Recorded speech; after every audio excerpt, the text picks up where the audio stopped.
Mm, okay. Um, those learning objectives describe how typical age-related memory and thinking and behavior changes, recognize the warning signs of Alzheimer's and dementia, discuss tips for approaching somebody who has memory concerns, which is a very challenging thing to do, but a very important thing that you should be aware of. Explain the importance of early detection and benefits of diagnosis, identify possible tests and assessments for the diagnostics process, and then overall name the resources available through the Alzheimer's Association. So that is a lot to cover quickly. So we'll go through it. During these, we'll see the Garcias. They are a fictionalized family that is dealing with some Alzheimer's or dementia-related behaviors and warning signs. So we'll try and check in with them as the program continues. I said a lot of times there's a variety of videos that can feature not only them, but specialists and or doctors who describe specific things about it. So this is Mary. She's a widow of 73 years, retired teacher, always taking care of her home, and she has two daughters. And one, Lydia, has noticed that there's been some laundry piling up, junk mail, old newspapers lying around the house. Those are starting to give concern. So she messages her sister, and this is the exchange. And this is something that our family went through, trying to, hey, somebody might notice something that the other person, or in my family, we had four of us, and my sister was the closest to my mother and would be able to see things quicker than maybe one of the others. And so we reach out. So this video we're going to watch is Dr. Salloway, who's a specialist and can give some information. As we get older, cognitive problems become more noticeable for almost everybody, and it can vary from person to person. Typically with age, people have trouble coming up with the word they want right when they want it. They have trouble remembering names, and they don't think quite as quickly. What's more concerning, or what might be the beginning of a memory problem, is people have a lot of trouble coming up with words or names, and it's happening more frequently, and the words or names don't necessarily come to them later. And then they start misplacing things, but not just once in a while, because we all misplace things, but more often. And it begins to interfere day to day. That should be a warning sign for people that this might be the beginning of a memory problem. So like I said, even though this is a fictionalized presentation, Dr. Salloway is a real MD and is a recognized expert in aging. So we'll see him again through the presentation. So what he's offering is real advice and real information to kind of accompany this dramatization of a problem that some people may be facing. That you may know or may know in the future. This is one of the nice things about this presentation. Even though you're looking at it right now, you may not know anybody, but it's laying groundwork for you when the time comes. And like I said, that would have been really helpful for me to know a lot more about it through a presentation like this. So hopefully this will pay off now or in the future for you. So we're going to go into the 10 warning signs of Alzheimer's. But first, what we're going to do is to talk about a little bit about the different, when we say dementia, what that means, the broad umbrella term of dementia, and then how Alzheimer's is a specific form of it, and then why it's important to know these signs. Okay, so under each of these, there's a short video. Dementia is the umbrella term for an individual's changes in memory, thinking, or reasoning. There are many possible causes of dementia, and Alzheimer's is the most common cause.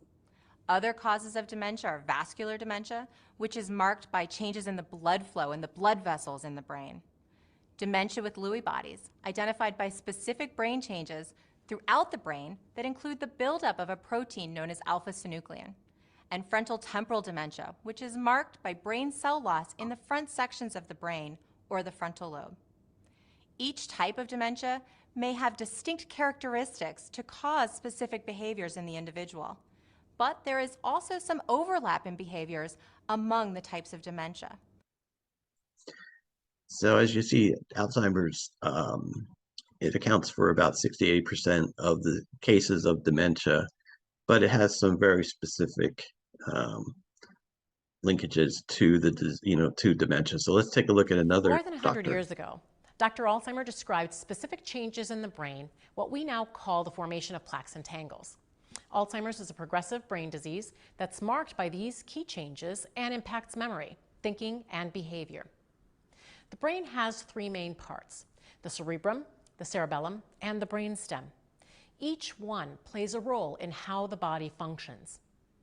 Alzheimer's disease causes nerve cells to die, which leads to brain tissue loss and causes loss of function and communication between cells. These changes can cause the symptoms of Alzheimer's, such as memory loss, behavioral issues, problems with thinking, planning, and at the end stage, swallowing.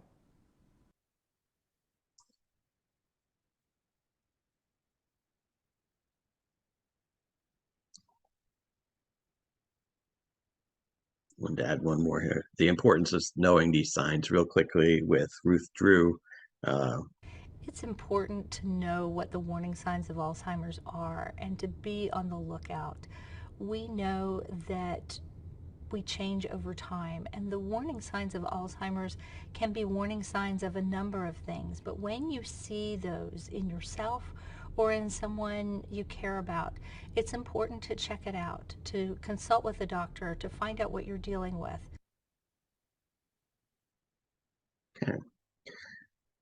So this will get us into the heart of this presentation, the 10 warning signs. We'll go through all of these boxes and show the difference between like normal aging and what might be the specific challenges of the Alzheimer's or dementia.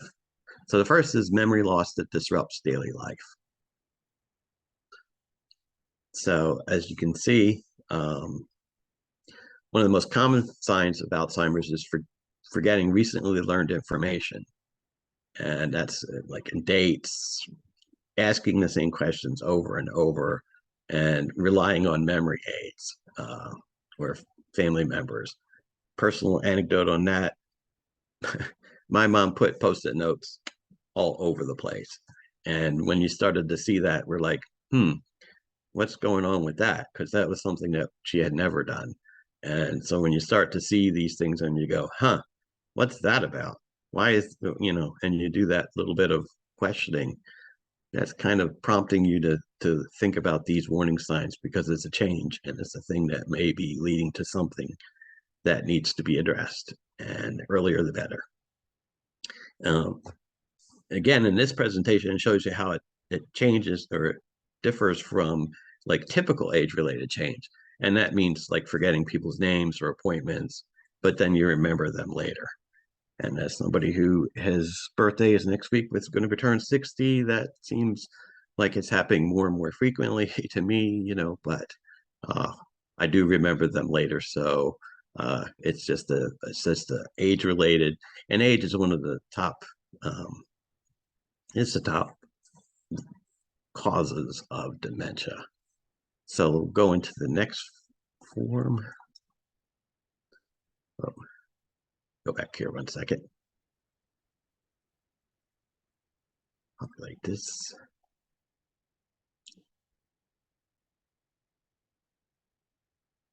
Okay.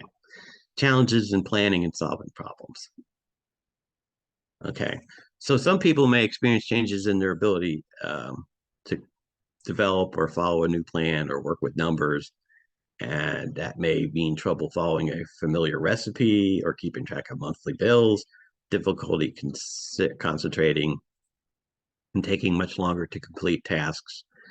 And the way that differs is, we all make mistakes when we're doing taxes or finances or anything like that. but it's the repetition of it. It's the ongoing problem with it.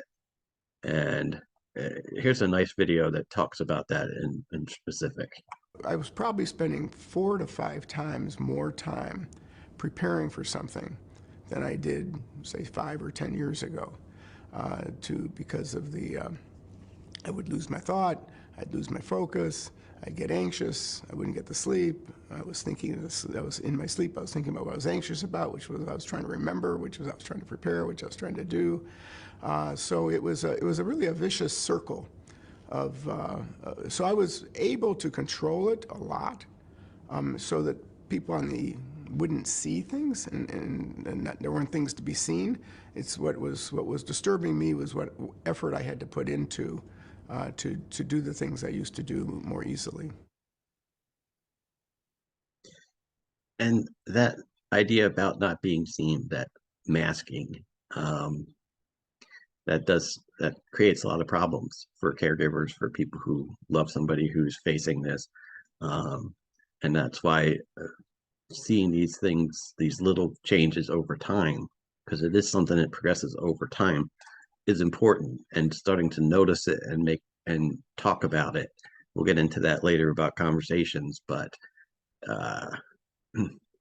there's a lot of stigma still with dementia, and obviously people want to shield others from knowing about it. And when you're caring for somebody, you're going to face that.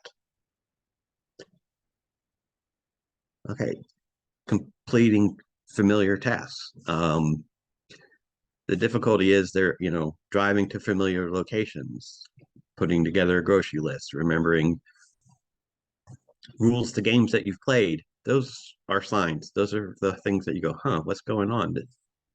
She always knew how to do this. Now what's going on? Unlike having to use new settings on, what do they say, microwave, or recording a television show, or learning a new program at work or something.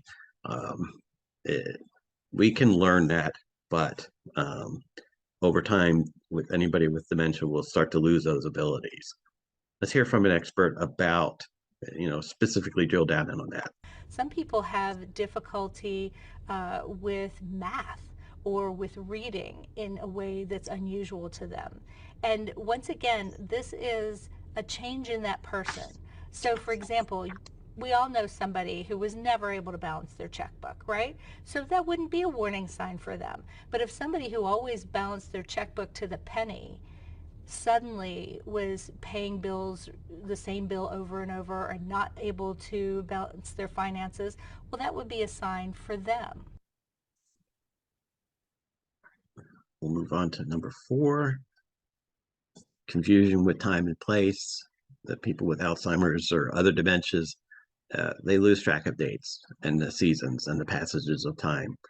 And they may have trouble understanding something that, if it's not happening right then, or forget where they are, how they got there, which is, that's a pretty significant warning sign. But it's subtle sometimes. It's with strange little things that change behaviors, and the difference between like that and age-related stuff is, if you ask me today, what's the date? I'd be like, and then I have to, oh, that's right, it's Wednesday, But you ask somebody with dementia, and they might not have time of day, or, and it gets confused as they go along. It gets more and more confused. Okay, trouble understanding visual images and spatial relationships. And vision problems become a real significant problem in dementia, especially with difficulty balancing, which leads to falls. That becomes very prevalent. Trouble reading. I'm hoping that if I ever get it, that's a bad one. I read all the time. Problems judging distance and determining color and contrast, which makes causes with driving a problem. And driving is a big issue. Probably can have a whole course on just dealing with the driving issue. But the difference with age-related things is, we all age, we all have issues with things changing for us. Cataracts become a problem, glaucoma, things like that. but it's different. It's different than the dementia related. Let's hear another expert on this problem. Alzheimer's disease is not just a disease of memory. It can affect other things too. It can affect the way that we perceive what we see. So sometimes somebody in the early stages of Alzheimer's might go to the eye doctor because they're having trouble seeing, and in fact their vision is just fine, but the way they're perceiving what they're seeing may be difficult. Okay, number 6 is problems with words or speaking or writing.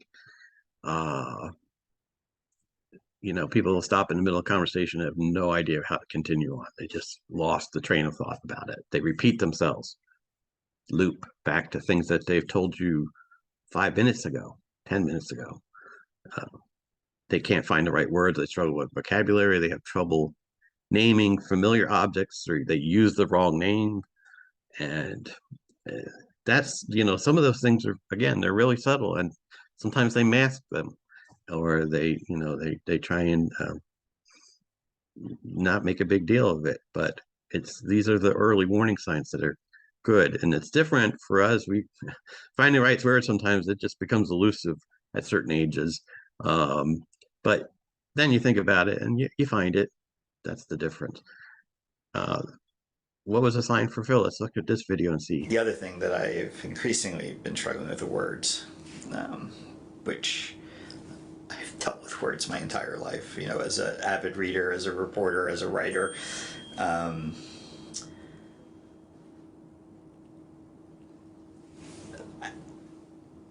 I struggle with them now. As you can see, he was struggling right in that video, trying to move along, and it just becomes worse over time. 7, misplacing and losing the ability to retrace your steps. You know, they'll put things in unusual places. They'll lose things and be unable to back over their steps to find them. And they'll accuse others of stealing, which may occur more frequently over time. That's true. You know, hey, you know, my mother, she would put things down and not know where they were and think somebody took them, especially later as the disease progressed. Or you'll find something like in a refrigerator that shouldn't be there, or, you know, they put it in a cabinet and it's, you know, not the place that it should be. The difference between age-related, you know, for non-dementia is, you know, we all lose things once in a while. And then we think about it and we're like, oh, wait a minute, I did this. I walk back, I find it. You know, maybe it takes a couple days, but we eventually find it. Here's another video we can hear from an expert on this particular topic. So some people wonder if, you know, if they lose their keys or their glasses or their purse, is that a sign of Alzheimer's? And one thing that I would say about that is, for most of us, we might misplace something, but then if we retrace our steps, we can usually find it. We can usually remember. For a person with Alzheimer's, sometimes they're not able to retrace their steps. Sometimes that memory is just gone. And so when they do find their keys next to the phone because they got interrupted by a phone call when they were coming in, they set their keys down in an unusual space, so there they are next to the phone. If that happened to you or me, we'd probably remember, oh yeah, the phone was ringing when I came in the door. I put down my keys. The person with Alzheimer's might not remember. They might wonder who's moving their keys around because they never put their keys by the phone. So that's just a little bit of a difference in some of the dynamics with losing things in Alzheimer's. Likely. Okay, number 8, decreased or poor judgment. You know, you have to be really worried about scams with these things because people, especially dealing with money, they sometimes use poor judgment. They pay less attention to grooming and keep themselves clean. You know, with my mother, it was, you know, why do you have that shirt on? You got stains on it. You know, something that she would never have done in the past. But it's like, it's no big deal. You know, but it's another sign. You're starting to see these things that change the behavior or the way that person you knew or cared for all these years. And it's subtle sometimes, but sometimes it's a big one. You know, for us, you know, we'll make all kind of mistakes and bad decisions. You know, we don't take care of our car right. We don't change the oil. We should have done something. We didn't do it. And for Teresa, we'll hear a sign for her. The way I kept my house, I wouldn't say I was OCD, but pretty close to it. And all of a sudden, everything was okay with me. It's like, oh, it's a pile, I'm tired. So my dining room table usually looked like it was someone's office, because I always would say I would do it tomorrow. And then my bedroom, as far as clothing, I would just put it in a corner, put it in a chair. And all of this is just, I wouldn't say it looked like I was a pet wreck, but really I was, because I never threw anything away. I always would say, I'll get to it, but I never did get to it. So just the way of my standard of living, it was actually decreasing.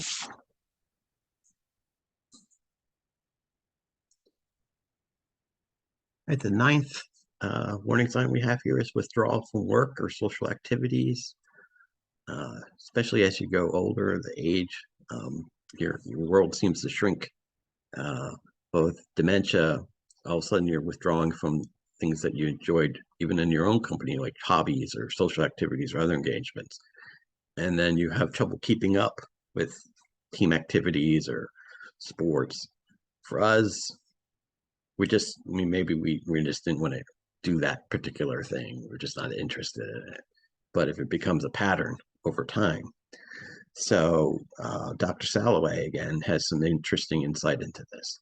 One of the most common changes, and early on, is the person's comfort zone shrinks a little bit, and then that gets worse throughout the course of the illness. So they're less comfortable going out, they're less motivated to do things than they were in the past. So there's some change in day-to-day functioning that way. I think people also lose confidence in their cognitive abilities, because they may not recognize someone or know their name or find the right word, and they'll feel awkward, and they don't want people to notice that, so they feel more comfortable at home or in situations with family where they're very, very comfortable with that wouldn't concern them. So people tend to withdraw a little bit and be less outgoing. That's can be one of the early signs of Alzheimer's.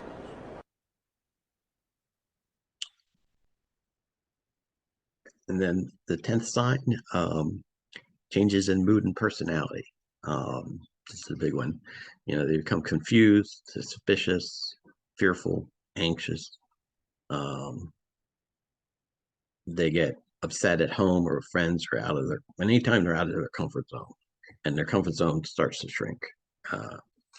And for us, you know, we become irritable when, you know, my routine is disrupted, when something that I like to do all the time, hey, I can't do it today. You know, I get a little angry, but you know, it's not at the level that you'll see with people with some type of dementia. And Dr. Salloway offers a little bit more experience, you know, on that. Another early sign of Alzheimer's or dementia is subtle changes in behavior. So all of a sudden, the family may notice the person is more easily irritated, or more impatient, or a little moody, or have a shorter fuse, or more anxious. Now, there's lots of things that can cause that, but often that can be an early symptom of Alzheimer's or go along with the early symptoms of memory loss. All right, so those are the basic 10 warning signs that the Alzheimer's Association has identified and kind of put this presentation to about. But what we want to do now is, you know, kind of continue on, and this next part is to go back and take a look at the Garcia family a little bit more and interpret these signs and decide on what we should be doing next when you start to notice some of these things. So we're back with the text messaging that they're doing between the sisters. As you can see, they're, you know, questioning, what should we do? Should we talk to a doctor? Which is always a good advice. And so back to Dr. Salloway, and they can reach out to him. Memory is not all or none, especially when there are early symptoms or signs. So on a good day, people might function very well and not really even, no one notices there's a memory problem. But on other days, especially if they're tired, then things become more noticeable. So memory is variable. It's not all or none. And then there are different type of symptoms that develop for each person. So some people may have trouble with language, may have trouble with organizing themselves, may have trouble navigating while driving, and other people don't have the same symptoms. So you don't have to have every symptom of Alzheimer's to be concerned. And I think the most important thing is determining what has changed from that person's normal level of functioning. And usually people have a pretty keen sense of what they can normally do well. And then when either they or the family notice that there has been some change from that usual pattern of functioning, that should be a warning sign to people. But they don't have to check up all the boxes. And that's really important to know. We have the 10 warning signs, but they're guide to identify the problems that may be related to Alzheimer's or dementia. And my mom checked off about 9 out of 10, I think, but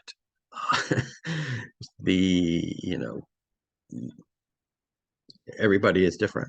So the important thing is, if you notice any of these signs in yourself or somebody else that you care for, or or you may know, again, this is, prompts for the future, maybe for some of people, it's important to see a doctor. And we did that as a family. The four, my 2 brothers and my sister, we got together with our doctor and had a family consultation with him.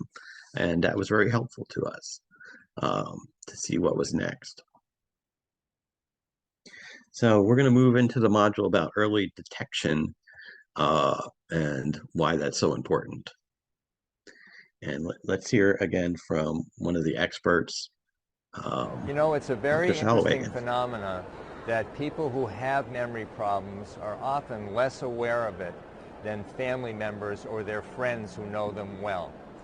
One of the reasons for that is our ability to monitor ourselves, which is an important part of brain function, decreases when we start having memory problems. Not in everybody, but commonly, in more than half the people with memory problems. And so the person is just not keeping track of the trouble they're having day to day.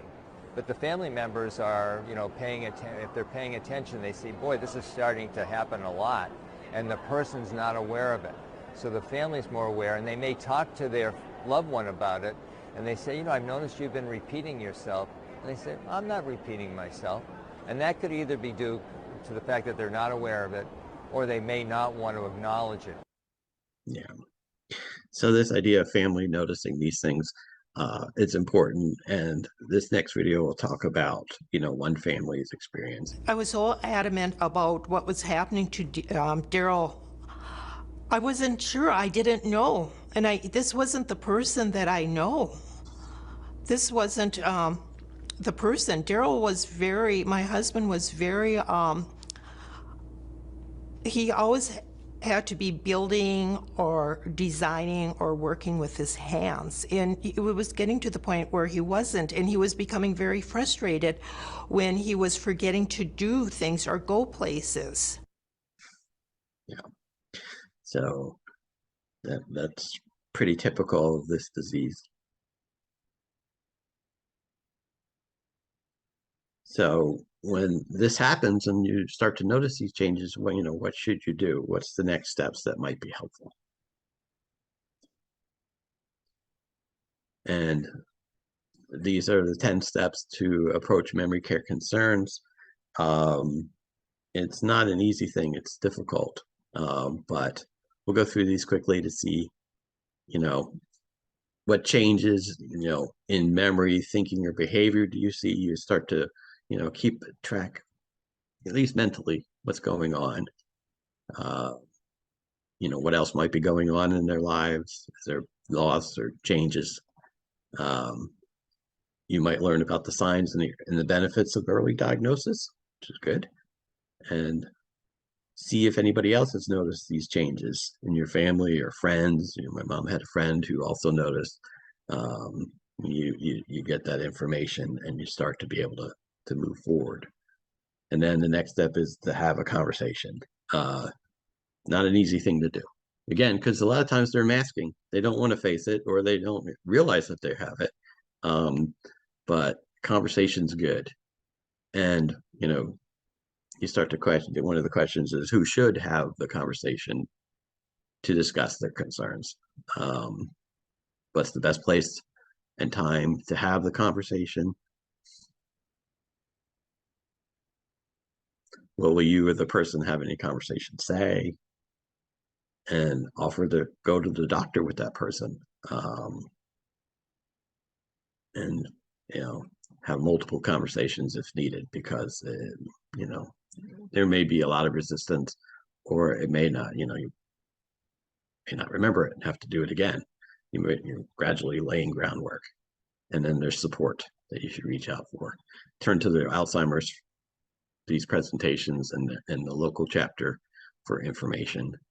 And then obviously see a doctor. There's a lot that can be done with early diagnosis that's important. So most people address concerns about memory, thinking, or behavior with their primary care doctor, obviously, but then the primary doctor will, ask you to see a specialist for further evaluation, a geriatrician, neurologist, neuropsychologist, psychologists, psychiatrist. There's a lot of variety of information and help that's available.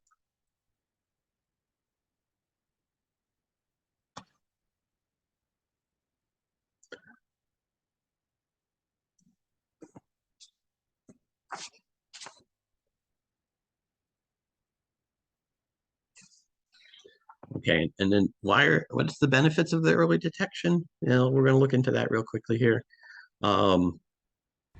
There are a number of benefits in early detection of Alzheimer's. For one thing, a person is able to have a voice in what happens next. They can make plans. They can live life more on their own terms. They can also make plans for the future, financial plans, care plans. They can let people know what they want, which can be a real gift later on. It also allows time for families to make plans and to make decisions about who can do what and figure out care and those kinds of issues. Some people are interested in clinical trials. Clinical trials allow people to have access to treatments that aren't available yet. And for some people, that can be a really important thing to pursue.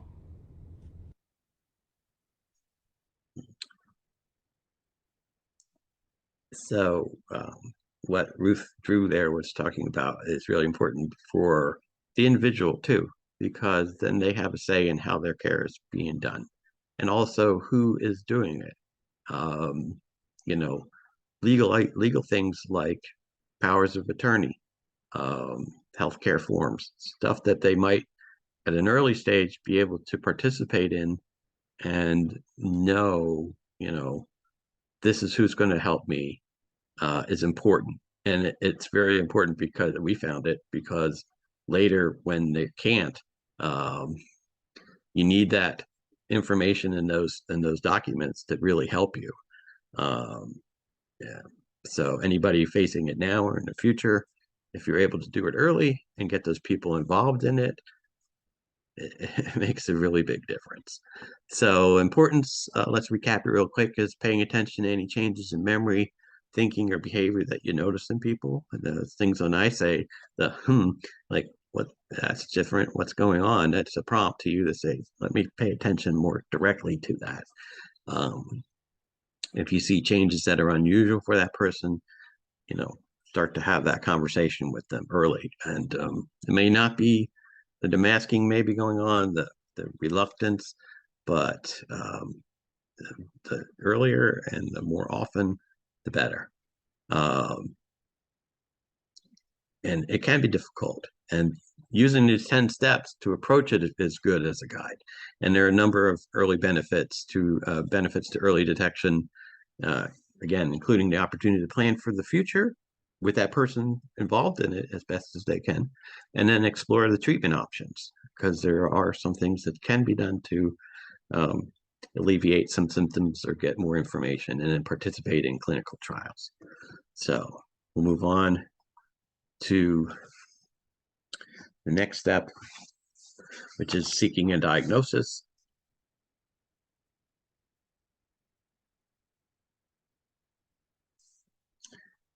And I think we'll skip over this test your knowledge part right now. And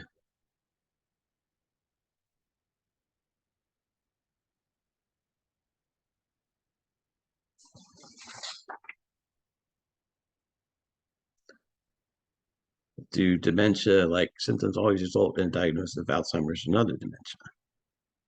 We'll get some more information. So again, we're back to the Garcias and their family, and wondering if this is really dementia, and Dr. Salovey can provide some information about that.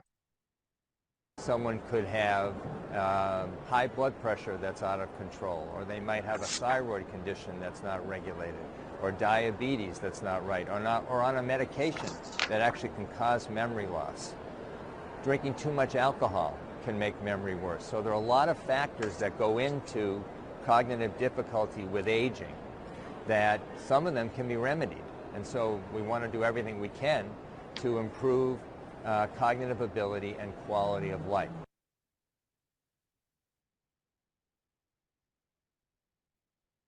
So yeah, the diagnostic process, it does vary. Everybody is different. It's going to be, with the specialists that they involve, something other than Alzheimer's or dementia be causing the symptoms that they may be experiencing. And then there is that stigma and misconceptions about disease, like nothing can be done, can prevent some people from trying to get a diagnosis. But again, early detection, early involvement is very important.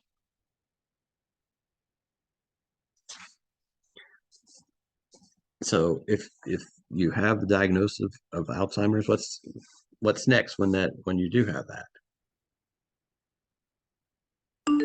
We get back to the Garcias and their interaction with early stage Alzheimer's. What can they do? So the Alzheimer's Association, yes, it offers free resources, and some can even help people who live well with the disease. And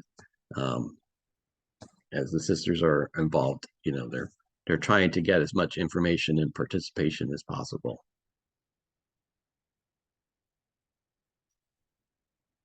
Which brings us to the Alzheimer's Association.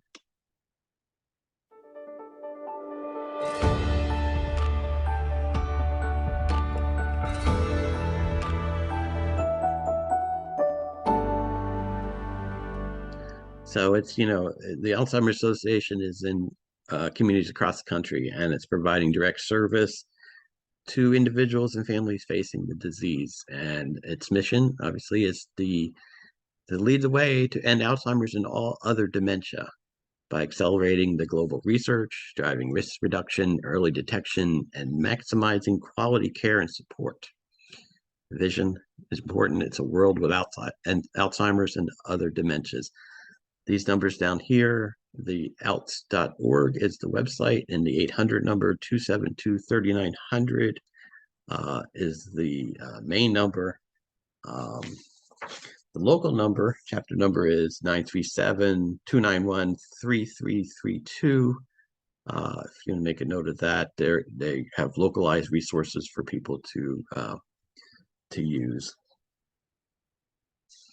So again, I just want to re-emphasize this because this is important.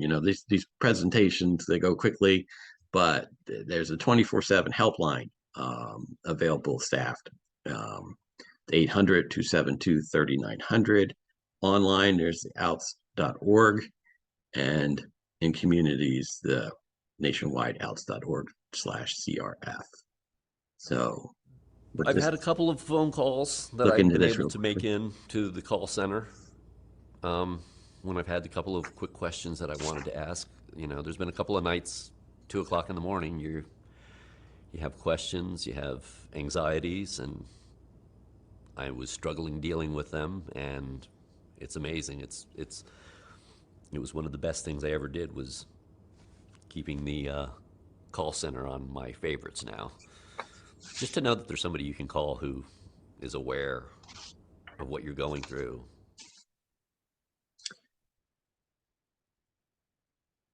So this module is really quickly its ways to join the fight against Alzheimer's. Volunteering, you can be an advocate, trial match. There's the walk to end Alzheimer's, and then there's the longest day. We have about 10 minutes, so see really quickly on each of these. Number of ways to volunteer, like I am. Community educator, you get trained and you help to provide these presentations in different formats. Advocacy, getting government to do things on behalf of people who are in need, and make sure you're advocating for their rights. Trial match, everyone can help advance Alzheimer's research by participating in the clinical trials. And to get started, there's the alzheimers.org/trial match website to get more information.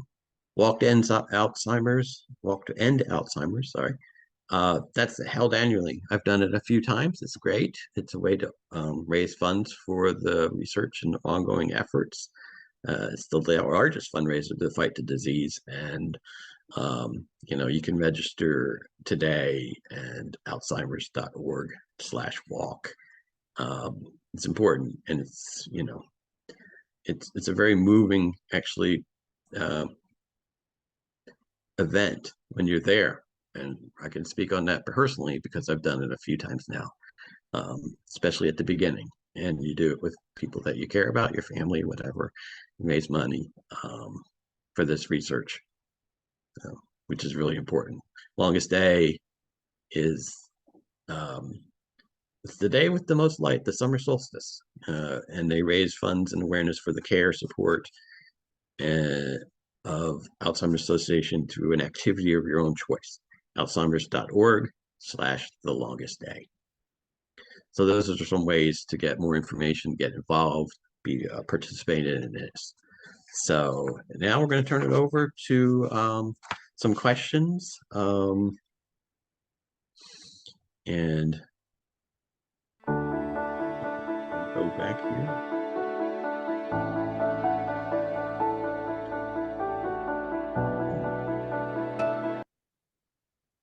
All right. So, Abby, are there any questions in the chat?